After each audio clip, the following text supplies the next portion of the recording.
So now we shall discuss about the application of PIR. बहुत ही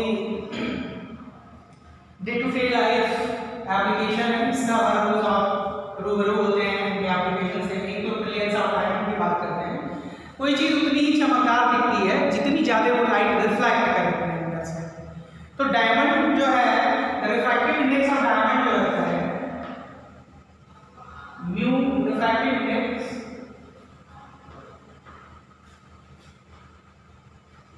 is 2.4। So इसका critical angle अगर आप solve करोगे तो 1 by mu sine C is equal to 1 by, तो वो निकल के आता है लगभग 24.4 and 24.4 degree is its critical angle.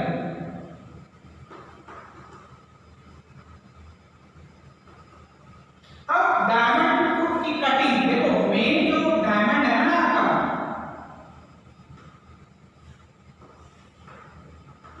इसकी कटिंग आप देखते हो किस ढंग से की जाती है।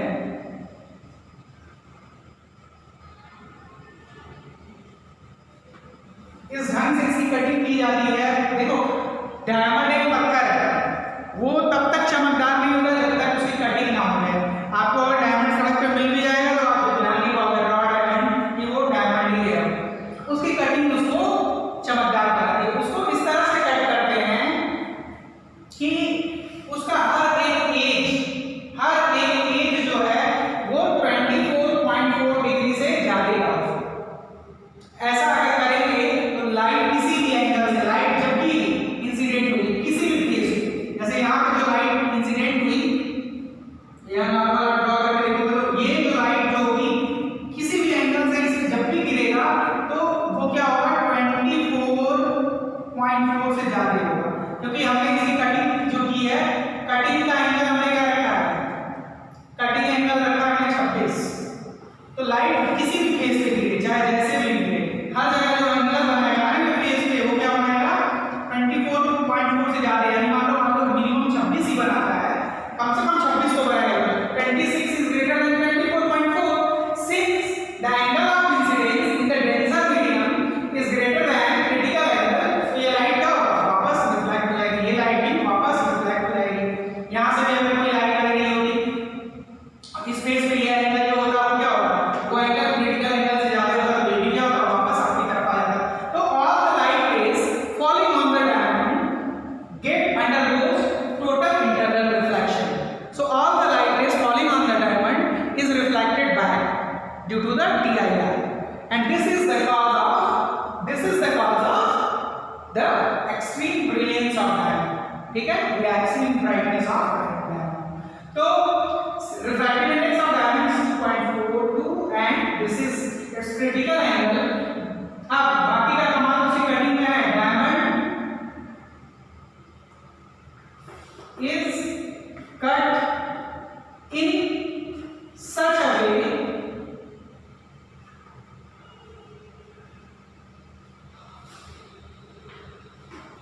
way that the light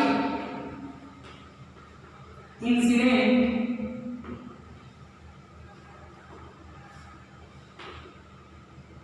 is cut in such a way that light incident on it is always greater than critical angle। is greater than critical angle और कितना है 24.4, इससे ग्रेटर यानी 26 डिग्री पे हमने इसको काट लिया, 27 डिग्री पे काट लिए हैं, तो हर बार जो लाइट गिरेगी वो क्रिटिकल एंगल से ज्यादा होगी। ठीक है, और क्या होगा टोटल इंटरनल रिफ्लेक्शन होगा। ठीक है, greater than IC। So light suffers TIR। सारी लाइट जो इसमें पड़ी वो वापस आपके आंखों में आ गई, क्या चमकदार दिखेगा। So light suffer TIR which gives it It comes from diamond, which gives diamond extreme brilliance. तो आशा है इसमें कोई दिक्कत नहीं होगी। आपने क्या किया, डायमंड को इस तरीके से काटा है कि उसका हर एक एज, हर एक कोना जो एंगल है, हर एक कोने का एंगल है वो 24.4 से ज्यादा है, 25, 26, 27 जो भी है। तो लाइट जब भी इस पे फॉल होगी, अगर 26 पे कटा हुआ है तो 26 पे ही फॉल होगा, और 26 पे फॉल हुआ तो इसका मतलब the light falling in tension medium is greater then the critical angle. तो लाइट का दोबारा उसी मीडियम में वापस हो जाएगी, और इस तरीके से हम क्या कर पाएंगे, डायमंड के एक्सट्रीम ब्रिलियंस को महसूस कर पाएंगे, क्योंकि सारी रोशनी हमको वापस मिल जाती है। तो ये हो गया ब्रिलियंस ऑफ डायमंड के बारे में बात। अब दूसरा एप्लीकेशन मृगमरीचिका और मिराज, उसके बारे में बात करते हैं। दूसरा एप्लीकेशन मिराज।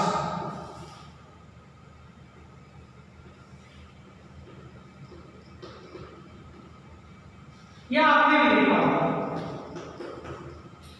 खूब दोपहर में जब आप सड़क पे चल रहे होते हैं, उन सड़कों पे जो हाईवे वाली सड़कें होती हैं या कंक्रीट की बनी सड़कें होती हैं, तो आप देखते हो कि आगे, आपके आगे कुछ दूरी पे जैसे लगता है जमीन पे पानी पड़ा हुआ होता है, लेकिन जब आप नजदीक जाते हो तो वहां पानी नहीं होता है। ऐसा बहुत सारी इमेजेस हमको, ऐसा बहुत सारा इवेंट हमको देखने के लिए मिलता है जब काफी गर्मी होती है तब। इस इवेंट को कहते हैं मिराज। ऐसा क्यों हमें लगता है कि आगे पानी है? हमको इसका ऐसा इसलिए लगता है कि उसके आसपास का जो पेड़ होता है या उसके ऊपर से गुजरने वाली जो गाड़ी होती है, उसकी इमेज ठीक उल्टी दिखती है, जैसे पानी में दिखता है। जैसे पेड़, अगर या पानी है उसके पास पेड़ है तो पानी में पेड़ की छाया कैसे दिखेगी, उल्टी दिखती है। तो ऐसा ही कुछ सड़कों पे या रेतीले जगहों पे भी होता है। तो ये मृगमरीचिका इसको इसलिए कहते हैं कि ऐसे जानवरों को या ऐसे व्यक्ति जो किसी रेतीले जगह में फंसे होते हैं, उन्हें हर जगह जो है पानी ही पानी दिखता है, एक्चुअली वहाँ पानी नहीं होता है, ऐसा उनको लगता है ना। गर्मी की वजह से पेड़ की इमेज ठीक पेड़ के नीचे टोटल इंटरनल रिफ्लेक्शन की वजह से फॉर्म होती है, जिससे उनको ये उनका दिमाग भ्रम उत्पन्न करने लगता है कि वहाँ पानी है, लेकिन ऐसा होता नहीं है। ये फेनोमेना आपको कॉमनली आजकल सड़कों पे जरूर दिखती है, जहाँ आपको लगता है कि आगे पानी है लेकिन वहाँ पानी नहीं होता है, और ऐसा इसलिए आपको महसूस होता है उस जगह पे से गाड़ियाँ जो गुजर रही होती हैं उनकी इमेज ठीक उसके नीचे दिखती है, जैसे पानी में दिखती है। तो हम मिराज के बारे में डिस्कस कर लेते हैं। Mirage is an optical illusion, is an optical भ्रम है, optical illusion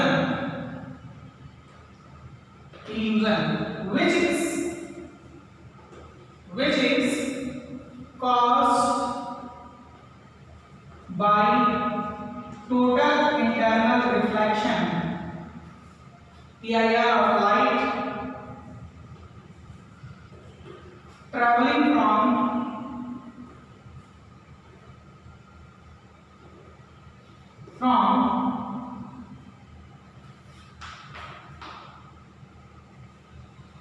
low density, traveling from high density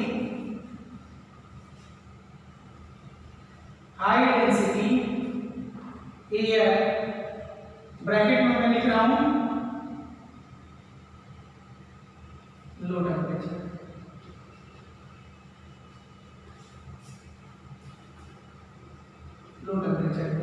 high density air to low density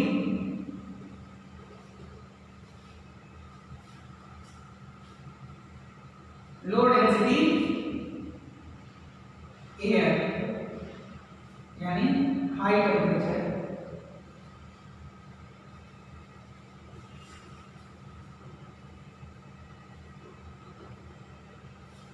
ठीक है, और जब ऐसा होता है and it forms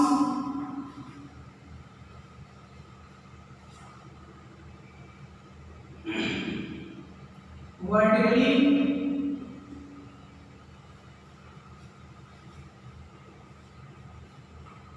downward image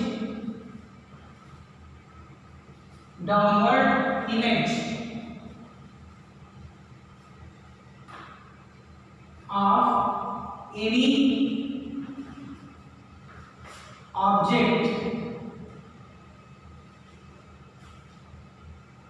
which gives illusion of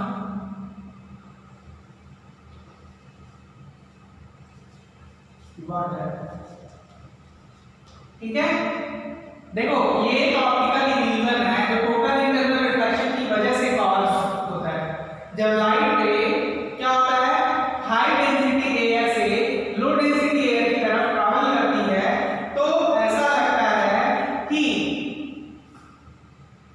किसी ऑब्जेक्ट का it forms vertically downward image of any object. अगर ऑब्जेक्ट ऐसे खड़ा है कि उसके नीचे ऐसी इमेज कहां बनती है, पानी की, तो ऐसा इमेज बनाता है कि लगता है कि एक भ्रम उत्पन्न होता है कि आगे क्या है, पानी है। ठीक है ना, तो इसलिए इसको हम कहते हैं मिराज, मृगमारीचिका। अब कैसे होता है इसको हम समझ लेते हैं और एक एक चीज इस स्टेटमेंट का आपको समझाते हैं, इसलिए हमको थोड़ी इधर जगह चाहिए। ये स्टेटमेंट हम आपको इसे प्रूफ करके दिखाएंगे, लेकिन हमें इसे थोड़ी जगह चाहिए। मान लीजिए ये हमारे पास एक प्लेट है जी, ये चलेगा हम दुबई, और दुबई में ये है खजूर का पेड़। खजूर का पेड़ इसलिए बना रहे हैं कुछ ज्यादा चित्रकारी दिखाने की जरूरत नहीं पड़ेगी। चलिए ये हो गया। अब आप ये समझें कि साहब ये रेतीला मैदान है। अब दुबई में रेतीले मैदान में मान लीजिए दुबई की हाईवे है जी साहब, एकदम कंक्रीट की हाईवे। अब आप जानते हैं कंक्रीट की इस हाईवे के कॉन्टेक्ट में हवा होगी, इससे थोड़ी ऊपर भी हवा होगी, हवा की एक लेयर इससे ऊपर होगी, हवा की एक लेयर और ऊपर होगी, एक लेयर और ऊपर होगी, इस तरीके से। ठीक है, गर्मी होगी। अब गर्मी के दिन में ये आपकी सड़क क्या होगी, गर्मी के दिन में ये वाली सड़क जो होगी वो होगी बहुत ज्यादा गर्म, बहुत ज्यादा गर्म होगी। तो इसकी डेंसिटी इस लेवल की डेंसिटी जो होगी वो क्या होगी, इसकी डेंसिटी क्या होगी, बहुत कम होगी। वही चीज मैं कह रहा हूं, हाई टेम्परेचर, यानी हाई टेम्परेचर का मतलब क्या, हाई टेम्परेचर का मतलब हुआ कि यहाँ के एयर का जो डेंसिटी है वो क्या होगा, लो होगा। इससे ऊपर जाओगे इसका टेम्परेचर कुछ कम होगा क्योंकि गर्मी से थोड़ा दूर है, इसका टेम्परेचर थोड़ा और कम होगा, इसका रिफ्रैक्टिव इंडेक्स थोड़ा ज्यादा होगा, सबसे ज्यादा इसका होगा। तो ये लाइट में जो है ये यहाँ कैसे ट्रैवल कर रहा है, यहाँ सबसे ऊपर जो है यहाँ टेम्परेचर सबसे कम होगा, तो यहाँ की डेंसिटी सबसे ज्यादा है। तो जब लाइट में ट्रैवल करेगा तो समझ लो कैसे ट्रैवल कर रहा है। मान लो यहाँ से चला, इस पत्ते से चला, ऐसे इस पत्ते से ऐसे चला है जी, यहाँ से चला, तो ये क्या, यहाँ जब नीचे आएगा तो ये थोड़ा और फैल जाएगा है, फिर नीचे आएगा तो थोड़ा और रेयर है तो और फैल जाएगा, फिर और आगे आओगे तो यहाँ से थोड़ा और आगे आओगे तो थोड़ा और फैल जाएगा, ऐसे फिर थोड़ा और आगे आओगे तो मतलब ऐसे करते करते यहाँ पे जब आप आओगे ये ऐसे फैल जाएगा। अब आप खड़े हैं यहाँ, आप यहाँ से देख रहे हैं, तो आपको तो मैंने बताया था ना, आपको जो लाइट में दिखेगी वो क्या दिखेगी, एकदम सीधे दिखेगी इस तरीके से। ये आप समझिए ऐसे, यानी इस पत्ते का ये जो इमेज है आपको यहाँ ये कैसा दिखेगा, ये वाला इमेज अगर किसी तरीके से एक लाइन यहाँ से मिल गया होगा ना, उसकी भी इमेज इस तरह जो आपको फाइनल इमेज दिखेगी ठीक इसके नीचे दिखेगी इस तरीके से।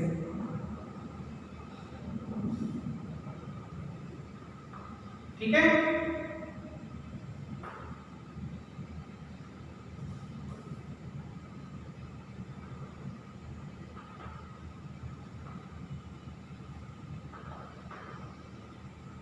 इस तरीके से। तो ये क्या हुआ, TIR हो रहा है,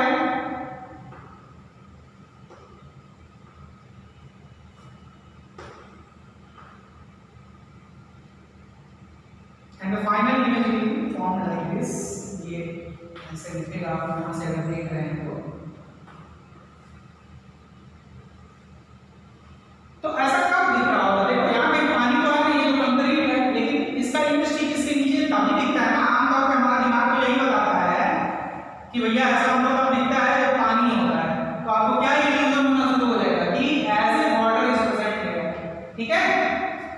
इन जगहों पे क्या हो रहा है, PIR होता है और जिसकी वजह से फाइनल इमेज जो आपका फॉर्म होता है जस्ट बिलो द ऑब्जेक्ट। ठीक है, here what you are seeing कि ये जो लेयर्स हैं, the light is travelling from higher density to lower density, है ना, and undergoes multiple TIR and undergoes multiple TIR, यहाँ TIR होगा, यहाँ होगा, यहाँ होगा, यहाँ होगा, and the final image will form. यहाँ से आप सीधे देखोगे, इसको एक्सटेंड करते जाओगे तो आपको इमेज इसकी कहाँ दिख रही है, इसके नीचे। ठीक है, फाइनल इमेज इस तरह से बनता है। तो PIR की वजह से ये ऑप्टिकल इल्यूजन होता है और हमें लगता है कि आसपास पानी है, क्योंकि हमारा दिमाग पहले से ही सेट है कि इस तरह की इमेजेस कहाँ आ रही है, पानी में, तो आपको लगता है कि यहाँ पानी है। क्यों पानी नहीं है, वहाँ क्या है, वो तो कंक्रीट है या रेत है, गर्मी की वजह से ये मल्टीपल TIR कर रहा है और आपको ये इल्यूजन दे रहा है। अगला आर्टिफिशियल, वो भी बहुत इंपॉर्टेंट है, वो सीधे आता है पेपर में आपके रे डायग्राम ड्रॉ करने के लिए 1 नंबर में। तो अगला है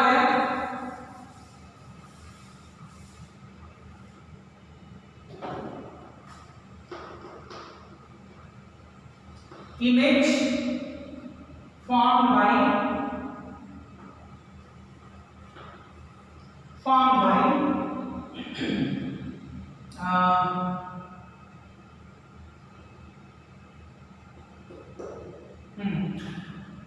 image formed by prism।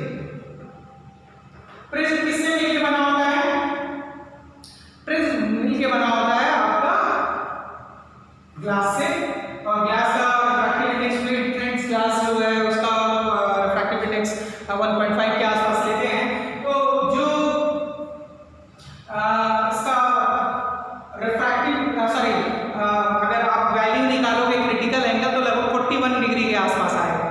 तो प्रिज्म का जो है रिफ्रैक्टिव इंडेक्स हमारे पास कितना आता है, लगभग 45 डिग्री के 41 डिग्री के आसपास आता है, 41 से 42 डिग्री के आसपास। तो ये चीज आप याद रखो कि रिफ्रैक्टिव इंडेक्स म्यू ग्लास कितना है, आपको हमने आपको पहले बताया था 3.2 के आसपास होता है।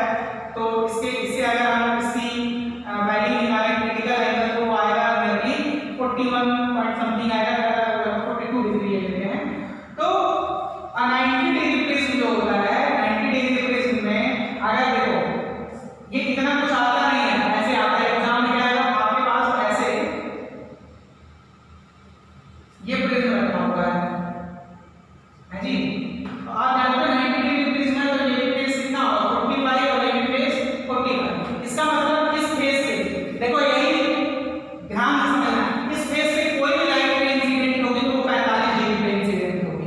अब आप ये बताओ if the incident light is 45 degree inside the denser medium, अंदर मतलब ग्लास, बाहर मतलब ये अंदर जो कोई इंसिडेंट हो रहा है वो कितने पे इंसिडेंट होगा, 45 पे, जबकि इसका खुद का क्रिटिकल एंगल कितना है, 42।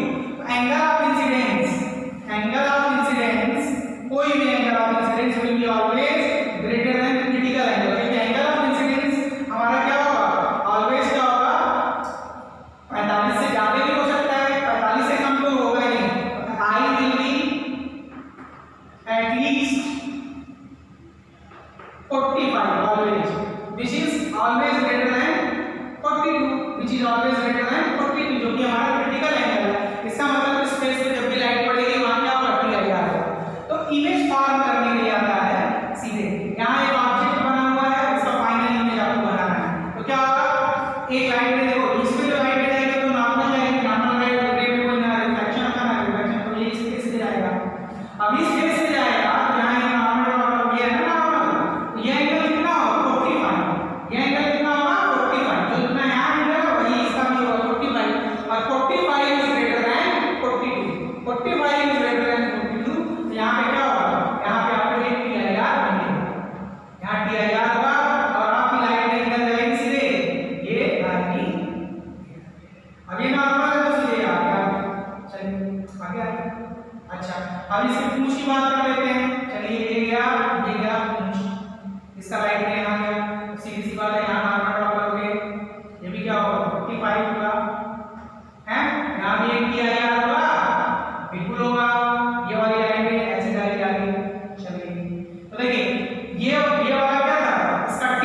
और ये इसकी पूंछ थी, तो ये डॉटेड लाइन से इसकी इमेज बना लीजिए। तो ये अगर आपका ए बी था तो ये हो गया आपका ए डैश बी डैश, इसका इमेज इस तरीके से बन गया। तो प्रिज्म में टी आई आर हुआ, क्यों हुआ? क्योंकि प्रिज्म का सरफेस एरिया 45 पे हमेशा कट हुआ है, और जबकि इसका क्रिटिकल एंगल उसका रिफ्रैक्टिव इंडेक्स से निकालेंगे तो कितना आएगा 42। ये आप निकाल सकते हैं, कोई दिक्कत नहीं होगी, ये वैल्यू याद रखिएगा, इस तरह इमेज फॉर्म हो जाएगा। तो केवल इसी तरीके से नहीं, अब मान लो अगर ये प्रिज्म ऐसे ना रख के कैसे रखा हुआ है, इस तरीके से रखा गया है,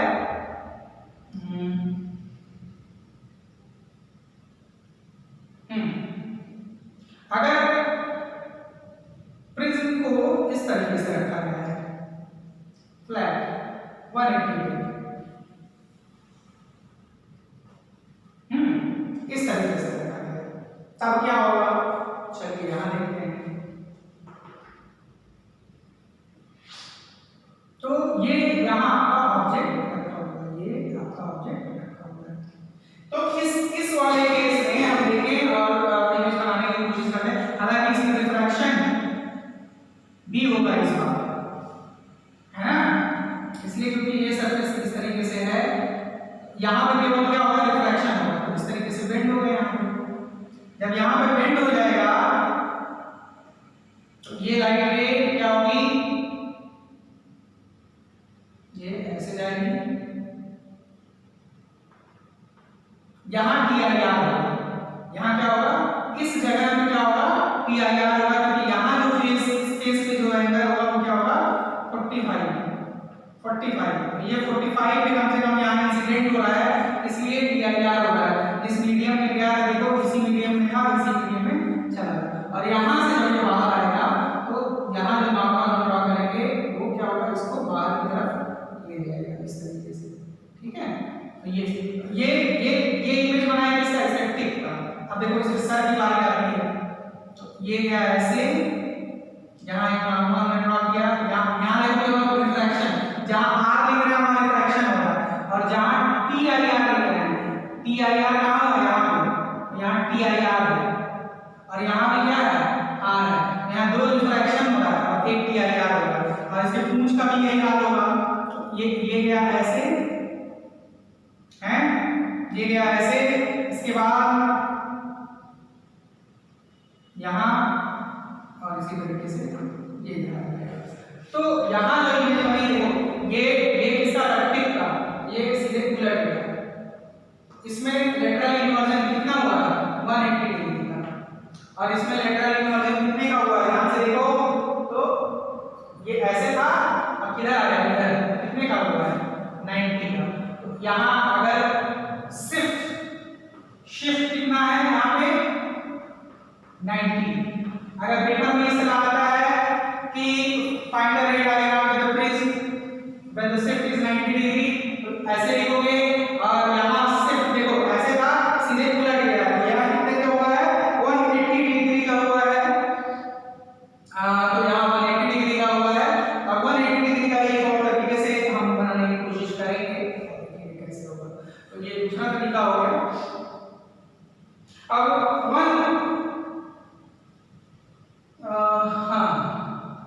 दो तरीकों से हमने बताया, यहाँ रिफ्रैक्शन, यहाँ टोटल इंटरनल रिफ्रैक्शन हो रहा है। अब तीसरा तरीका जो है हम देखते हैं।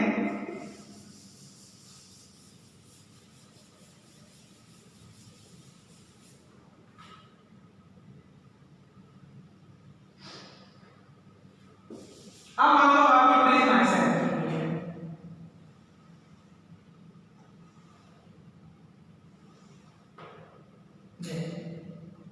तो और आपका ऑब्जेक्ट रखा हुआ है यहाँ,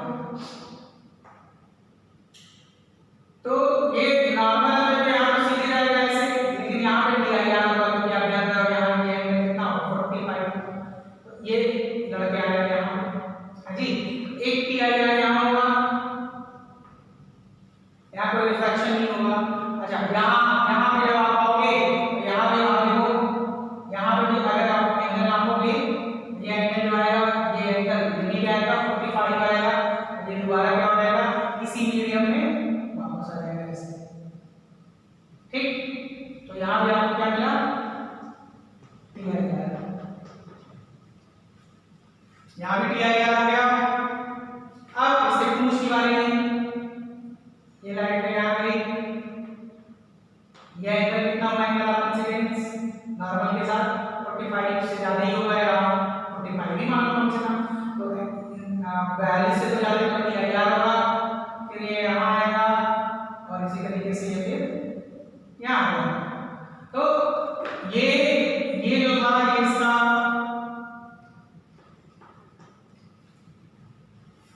ये इसका रेड हो गया, ये इसका रेड हो गया। इस तरह से ये यहाँ भी इन्वर्जन जो हुआ क्या हुआ, 180 डिग्री का हुआ है। तो ये तीन तरह के इमेजेस आपको ऑब्जेक्ट देगा और रे डायग्राम ड्रा करने के लिए बेसिकली से कहेगा। तो तीन तरह के इमेजेस हैं, कैसे फॉर्म करना है वो भी क्लियरली मैंने आपको बता दिया है, एक पॉइंट को समझा दिया है। अब अगला और लास्ट एप्लीकेशन जो TIR है सबसे इंपॉर्टेंट है, जो अधिकतर पूछता है, वो उस पे आते हैं और जिसका आजकल यूज होता है हाई स्पीड डाटा ट्रांसफर के लिए, यानी ऑप्टिकल फाइबर, जो आजकल आप लोग मजा ले रहे हैं 4G का, उस पे आते हैं एप्लीकेशन ऑफ TIR में। बार-बार अभी इसी साल बोर्ड में आया हुआ था और अधिकतर आता रहता है, बहुत ही इंपॉर्टेंट है TIR का सबसे इंपॉर्टेंट एप्लीकेशन, तो वो है ऑप्टिकल फाइबर। क्या होता है optical fibre? Actually optical fibre जो होता है वो ग्लास से बना होता है, ग्लास से बना होता है।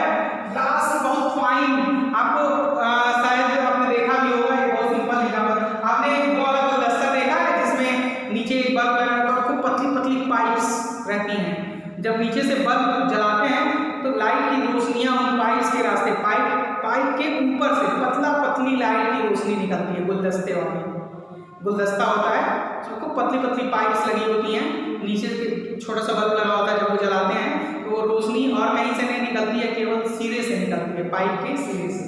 तो वो खराब क्वालिटी का, घटिया क्वालिटी का एक ऑप्टिकल फाइबर है, उसमें कुछ लॉस तो होता ही है, लेकिन अच्छी क्वालिटी का ऑप्टिकल फाइबर जो है डाटा ट्रांसमिशन के लिए यूज होता है, वही ऑप्टिकल फाइबर बस थोड़ा मॉडिफाई किया जाता है।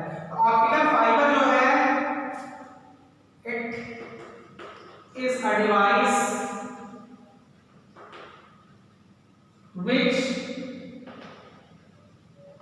which is made up of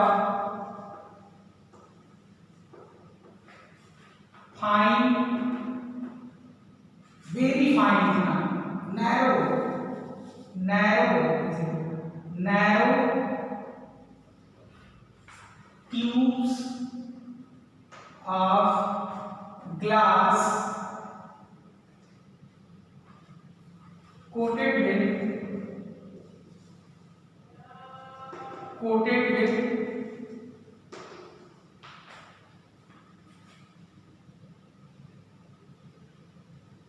material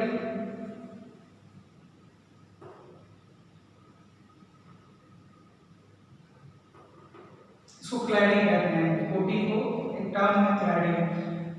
material whose refractive index is less than glass. So it is a device which is made up of narrow tubes of glass coated with material whose refractive index is less than glass, and it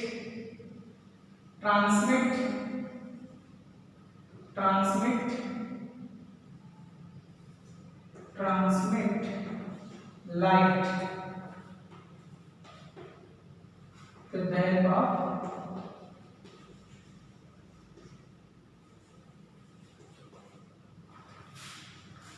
TIR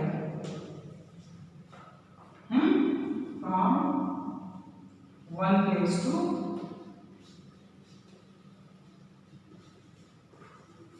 another place, or जानते रहेंगे तो आपको लिख लेंगे। क्या किससे बना होता है ऑप्टिकल फाइबर? सीधी सी बात है, फाइन बहुत नैरो ट्यूब्स होती हैं, इससे बनी होती हैं, ग्लास से बनी होती हैं। और ऊपर क्लैडिंग किसकी होती है? There is a fine cladding of an material whose refractive index is less than glass।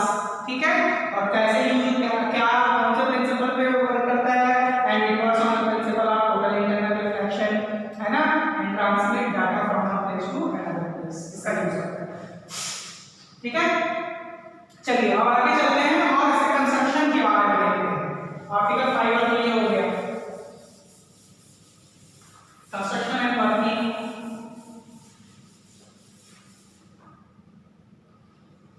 Construction and working, उससे पहले हम आपको सब कुछ बना के दिखा देते हैं कैसे वर्क करता है उसका कंस्ट्रक्शन। CONST से भी आएगा आपको इस वक्त में हमने ये देखिए, अब इतना पतला होता है, माइक्रोमीटर के रेंज में होता है इसका रेडियस, तो इतना पतला तो बोर्ड पे बना है। मैं आप समझ लीजिए कि मैंने माइक्रोस्कोप से इसको खूब मोटा करके दिखाया आपको, ये देखिए खूब मोटा करके दिखाया। ठीक है, ये ग्लास है, ये पूरा ये जो सीधा देख रहे हैं ना, ये सब पूरा क्या हिस्सा है? ये तार का एक सेक्शन है उस ट्यूब का, ये क्या है? ग्लास से बना हुआ है। और इसका ऊपरी हिस्सा ये, इस पे हमने जैसे तार में देखते हैं ना रबर चढ़ा होता है ऊपर से, वैसे यहाँ हमने किसी क्लैडिंग की है, एक ऐसे मटेरियल की क्लैडिंग की है जिसका रिफ्रैक्टिव इंडेक्स ग्लास का। ठीक है, ये अंदर वाला मटेरियल जो है वो क्या है? ग्लास है। ठीक है, और ये जो गाढ़ा वाला देख रहे हैं आप, ये क्या है? वो क्लैडिंग है उस मटेरियल का जिसका रिफ्रैक्टिव इंडेक्स इससे कम। अंदर वाले मटेरियल का रिफ्रैक्टिव इंडेक्स मान लीजिए ग्लास है जी, और ये कोई मटेरियल है म्यू एम। हमको ये याद रखना है कि म्यू एम जिसे क्लैडिंग की गई है, ये क्या है? क्लैडिंग, क्लैडिंग परत चढ़ाई हुई मटेरियल की, इसका रिफ्रैक्टिव इंडेक्स क्या है? लेस देन इनर मटेरियल की ग्लास। ठीक, यहां तक कोई दिक्कत नहीं है। अच्छा, अब आप खुद जानते हो ग्लास का रिफ्रैक्टिव इंडेक्स जो होता है वो क्या होता है? रिफ्रैक्टिव इंडेक्स 1.5 के आसपास हम रखते हैं। ठीक है, और इसका जो एंगल ऑफ क्रिटिकल एंगल है वो 42 डिग्री के आसपास है। तो हम क्या करते हैं, देखो लाइट रे को जब यहाँ ड्रॉप करते हैं, हम कोशिश ये करते हैं ये जो एंगल ऑफ इंसिडेंस जो है वो क्या हो? 42 से ज्यादा। तो लाइट कहां से ट्रेवल कर रहा है? डेंसर से इधर रेयर है, तो क्या होगा यहाँ पर? PIR होगा, सीधी सी बात है। फिर वापस आएगा यहाँ पे, यहाँ भी क्या होगा? PIR होगा। फिर वापस आएगा यहाँ पे PIR, फिर वापस यहाँ आएगा PIR, फिर वापस यहाँ आएगा PIR, इधर वापस आएगा PIR, फिर वापस गया इधर आया PIR। अब हमको यहाँ से मान लीजिए आपने मैसेज भेजना शुरू किया, कहाँ से? आपने इंडिया से मतलब यूपी से मैसेज भेजना शुरू किया और डाटा आपका जाना है, मैसेज आपका जाना है कहाँ? कलकत्ता। तो कलकत्ता इसकी ओपनिंग होगी और ये आपका मैसेज यहाँ। ठीक है, यहाँ बाहर आपको ये मैसेज मिलेगा। ठीक है, तो दीज आर द पोजीशंस। हम आपके PIR हो रहा है, ये सारी चीजें PIR क्यों हो रहा है आप जान रहे हो। The light is travelling from denser medium to rarer medium and suffering multiple PIR। ठीक है, so the message which is to be sent is fed into the optical fibre at certain angle, है ना, which is greater than critical angle. Hence the message और data suffers multiple PIR and it can be obtained into the other end। तो ये हो गया construction में glass tube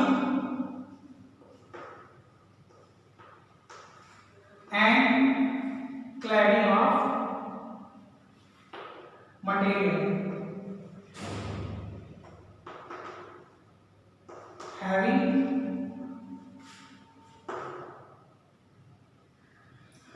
refractive index less than glass। ठीक, ये हो गया कंस्ट्रक्शन। अब वर्किंग क्या जाते हैं, तो वर्किंग यहीं लिख लेते हैं इसके ठीक नीचे।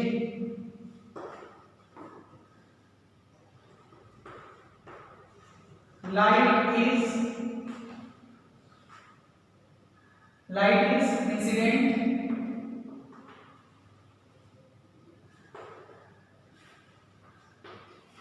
at an angle greater than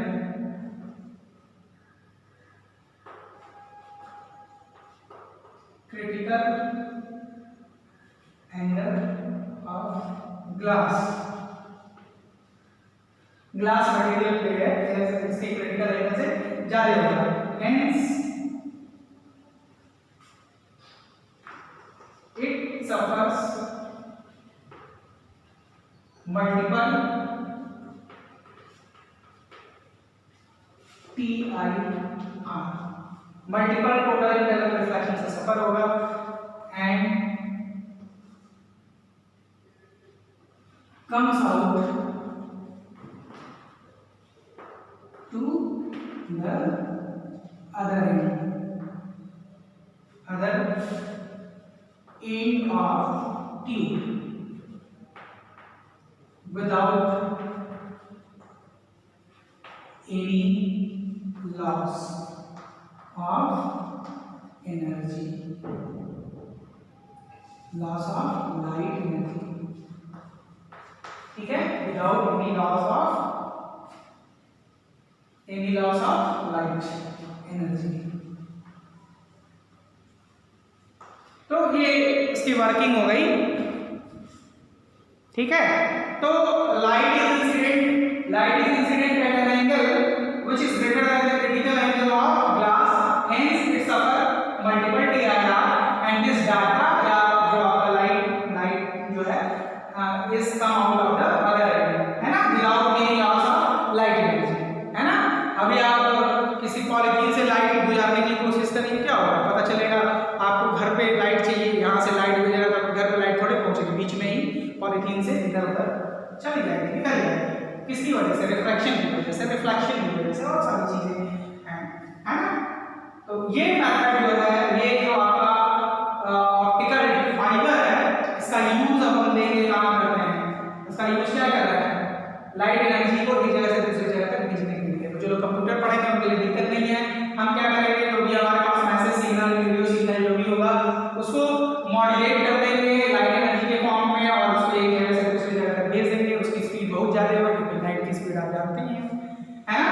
तो वो बड़े आसानी से एक जगह से दूसरी जगह तक हाई स्पीड से पहुंच जाएगी। तो इसका यूज हम जान लेते हैं। पहला यूज तो आजकल आपको सभी रहे सीरीज और सिनेमा देखते हैं, यानी हाई स्पीड डाटा ट्रांसमिशन। पहला यूज ये है, ऑप्टिकल फाइबर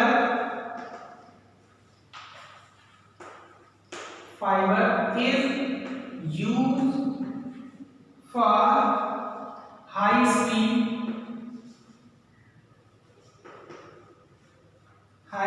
data transmission और high speed internet, ठीक है।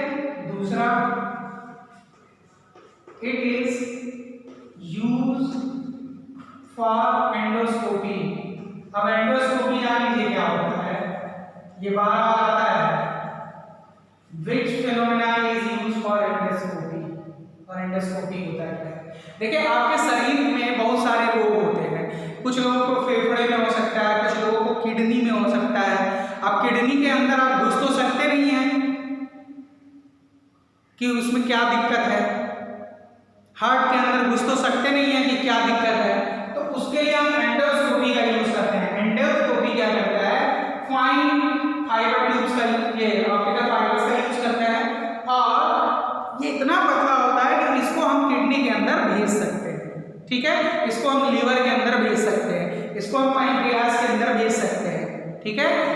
तो हम अंदर भेजते हैं और उस पाइप के थ्रू लाइट भेजते हैं, लाइट रिफ्लेक्ट होके वापस आता है किडनी से और किडनी की इमेज बना देगा अंदर की सारी इमेज। तो आपको मालूम है कि स्वस्थ किडनी कैसी होती है, और आपकी अगर कोई दिक्कत है, यानी जो आपकी एंडोस्कोपी आई है, एंडोस्कोपी की जो इमेज आई है, उससे हम टैली कर लेंगे और देख लेंगे कि क्या दिक्कत है आपको, क्या मैलफॉर्मेशन है आपके किडनी में, एंडोस्कोपी से जो पिक्चर है। तो it is used for endoscopy. Endoscopy में क्या होता है, एंडोस्कोपी में fine optical fibre is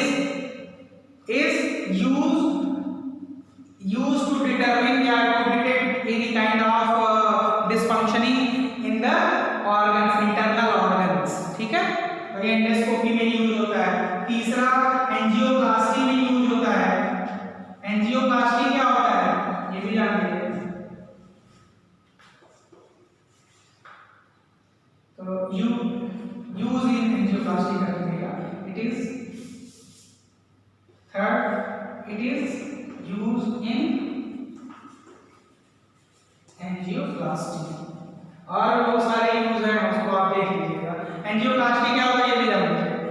angioplasty क्या होता है कि कोलेस्ट्रॉल, आपने सुना होगा कि कुछ लोगों को कि हार्ट की जो नसें होती हैं वो बंद हो जाती हैं। क्यों बंद हो जाती है? तेल मसाला इतना ज़्यादा खाते हैं कि कोलेस्ट्रॉल जो होता है ना, उनके वो वीन्स, आर्टरियल जो वीन्स होती हैं उनको ब्लॉक कर देता है, यानी खून को सही से पंप नहीं होने देता है, हार्ट के अंदर ब्लॉकेज हो जाती है। उस ब्लॉकेज को हटाने के लिए हम क्या करते हैं, पतले पतले फाइबर, ऑप्टिकल फाइबर की हेल्प से, जिनके एक सिरे पे कुछ इंस्ट्रूमेंट्स लगे होते हैं, उनको उन बीन्स के थ्रू अंदर डालते हैं। तो क्या जानते हैं, बहुत पतला होता है, आराम से चला जाएगा नसों के अंदर। नस तो मोटी होती है ना, इससे कई ज़्यादा गुनी मोटी होती है। इसको डालते हैं और उस जो ब्लॉकेज है, जो कचरा फंसा हुआ है आपके नस में, उसको यहाँ से प्रेशर बिल्डअप करके, ऑप्टिकल फाइबर से प्रेशर बिल्डअप करके हम क्या करते हैं, उसको हटा देते हैं। तो इसका यूज हम एंजियोप्लास्टी में भी करते हैं, हार्ट जो है उसको खत्म करने के लिए। तो इस तरीके